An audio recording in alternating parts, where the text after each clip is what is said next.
ఖమ్మం జిల్లా మధిరలో కొలువైన శ్రీ మృత్యుంజయ స్వామివారి దేవాలయంలో నందీశ్వరునికి అభిషేకాలను కన్నుల పండుగ నిర్వహించారు.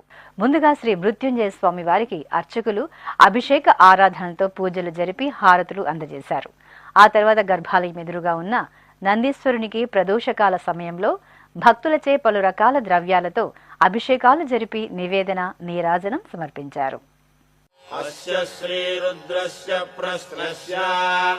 అఘోర ఋషిః అనుష్టుప్ ఛందః సంకర్షణమూర్తి స్వరూపో యోసావాదిత్యః పరమపురుషः స్వయేష రుద్రో దేవతా అగ్నిక్రతుజరమాయామిష్టకాయాగుం శతరుద్రీయే జపాభిషేకే వినియోగః నమః శంభవే చ అగ్నిహోత్రాత్మనే అంగుష్ఠాభ్యాం నమః మయో భవేద దర్శపూర్ణమాసాత్మనే తర్జనేభ్యాం నమః.